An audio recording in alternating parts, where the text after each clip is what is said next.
we're going to talk about two small cap funds that probably, every other person in India holds in their portfolio. We're talking about Bandhan small cap and Quant small cap. We're going to try to differentiate between the two and try to understand as to which one is more riskier, which one is more dynamic, etc. And to take this conversation ahead, we're joined by Harsh Kumar, who's a CFA and managing partner at Zvest Financial Services LP, joining us now. Harsh, always a pleasure speaking with you. I think I'll start by asking the very basic question first, because when I was seeing at both of these, from my opinion, I think Bandhan is something which is more slightly process driven, whereas there's Quant, which is more dynamic in nature. What is it that differentiates the two as to when strategy comes into picture? Right, Mahima. So just to clarify, both the funds follow a process. So let's start with that. So, yeah.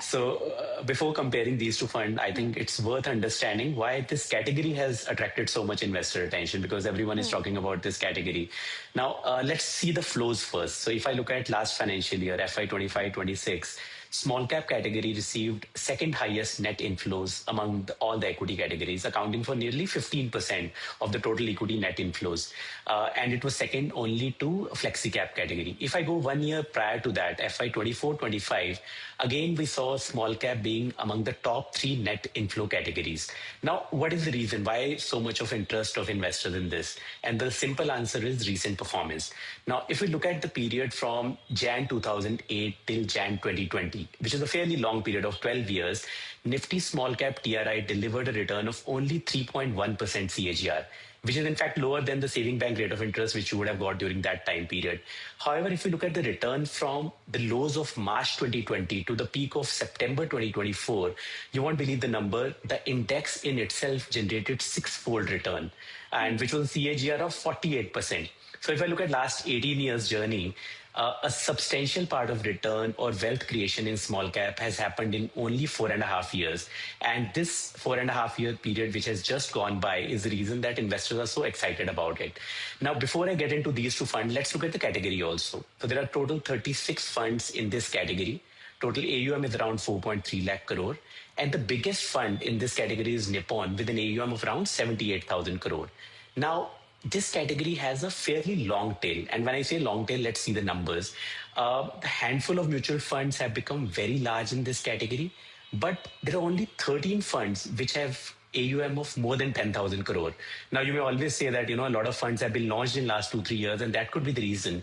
But even if I look at marquee fund houses, ICICI Prudential, Aditya Birla, Sundaram, these 3 fund houses have small cap funds for last 18 to 20 years, and still the AUM is less than 10,000 crore.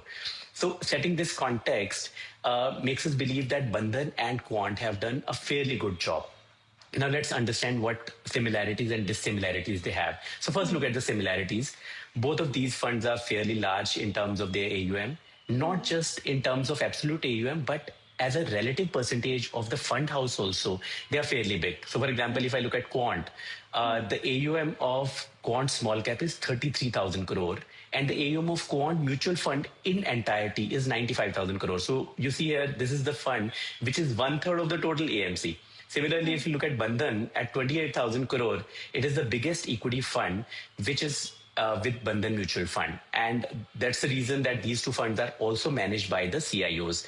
Now, in terms of vintage, if you look at paper, you would see that Quant shows that it's a 30 years old fund, but that is not a true picture, because the recent investment philosophy and investor association has been only for last 7 to 8 years, because Quant acquired Escorts in 2018, and from there on, the philosophy of this fund changed, and from there on, we started the AUM accumulation also. Bandhan Small Cap was launched around 6 years back. So in terms of similarities, they're both managed by CIO. They both have similar kind of an AUM, and the vintage is also similar. Now let's look at where the differences are. So Bandhan follows a predominantly bottoms-up, fundamental, investment approach, where they rely a lot on primary research. They rely on companies with strong long-term earning potential. While Quant, on the other hand, as the name suggests, it plays a lot on quantitative methodologies. It is very dynamic, like you mentioned. It has a momentum tilt to itself in the way it's managed, and the fund repositions itself fairly quickly in comparison to what Bandhan does. And if I look at the portfolio construction also, there is a difference. So if I look at Bandhan, it's very, very broad fund. The current holding in this is around 251 or 252, which is even higher than the number of holdings in small cap Right. 250 index. Quant, while on the other hand, manage around 100 stocks, making it a relatively concentrated portfolio. And so is the allocation pattern. So if I look at Bandhan, it maintains 85% in small and mid cap, while the rest is cash and large cap. Quant historically has been more flexible. While we speak, Quant is having 66% in small cap, which is just 1% above the basic regulatory requirement. And the top 10 holding in Bandhan is around 20%. For Quant, it is 36%. So to cut the long story short, while Bandhan and Quant both operate in the same category, they both generate long-term wealth and they have done quite well. The route which they have taken is very, very different. Got it. And a quick one, Harsh, here, because, Quant, if I'm not wrong, has delivered better returns as compared to Bandhan. If I'm not wrong, I might be wrong here, so correct me if I'm wrong. But in terms of how, the portfolio churn stands, that's slightly higher in Quant, is that correct? So yes, so I'll take both the parts. So first is about the performance. So if I have to meaningfully compare the returns, we have a time period of 5 to 6 years to compare. Correct. Because like I mentioned that, both the funds have a vintage of that duration. Now, there are two ways in which we can look at return. First is let's look at the trailing return. So both the schemes, if I look at that way, have comfortably outperformed their benchmark across all the meaningful trailing periods, starting from 1 year to 5 years. So irrespective of which fund an investor would have had in the portfolio, both have generated significant alpha over the benchmark for last 5 to 6 years. Now, within the category, Bandhan has emerged as one of the strongest performer over last 3 and 5 years period. Now, Quant also has ranked better, but it has not been as good as Bandhan for last 3 to 5 years period. If I look at last 1 year, and 1 year is a very short time period, in that time period, both the funds have not been in the top 7 or 8 funds, but Quant has outperformed Bandhan. Now let's look at the calendar year, which gives us a very, very interesting picture. Let's look at 2021 and 2022. These were the exceptional year for Quant. And this was a time when Quant became very, very popular. It was not just in quartile one. It was the top performing small cap fund in this category. And the return was quite significant. Whereas Bandhan was at the bottom of the pack. Now the narrative started changing in 2023.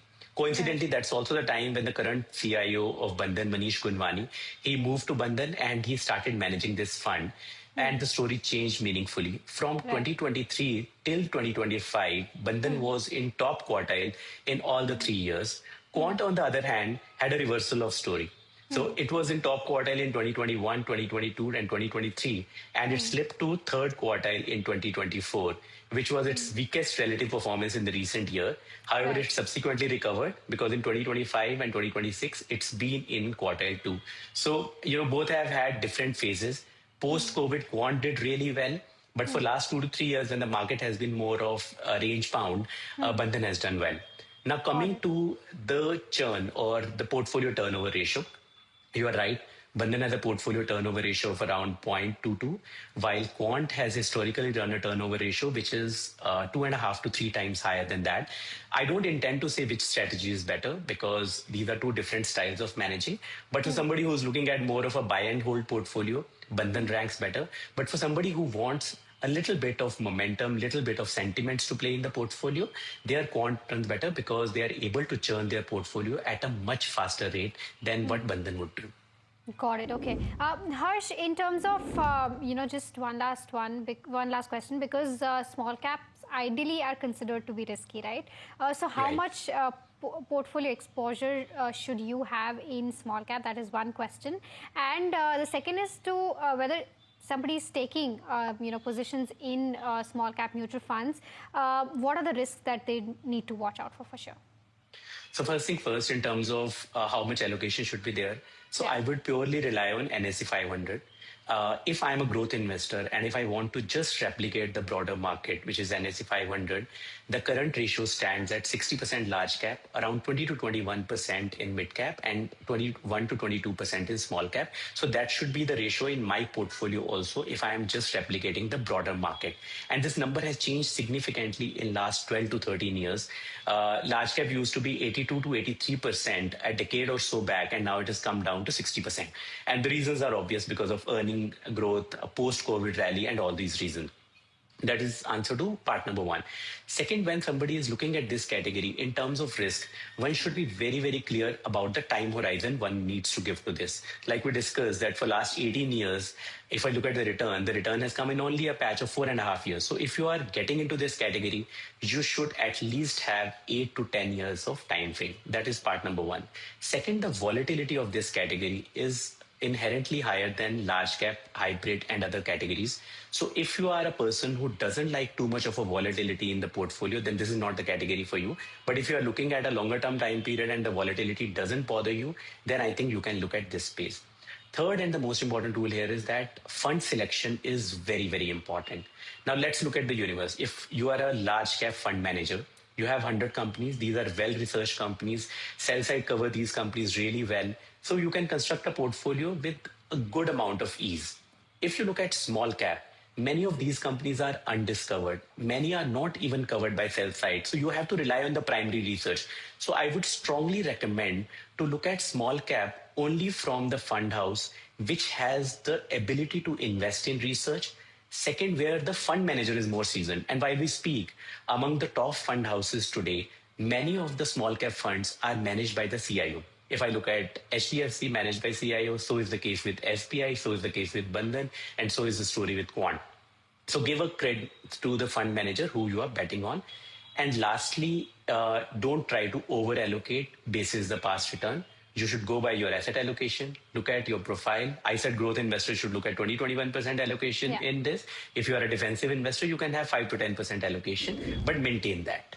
Got it. Okay, Harsh, thank you so much, for taking out the time and helping us understand, of course, first the difference and then as to how much exposure should one take in small caps. And of course, taking out the time and speaking with us at NDTV Profit. Thank you so much, Mehya. Pleasure's mine. All right. With that, viewers, completely out of time on this edition of Your Money Matters, but do stay tuned in for more news and updates on the other side of the break.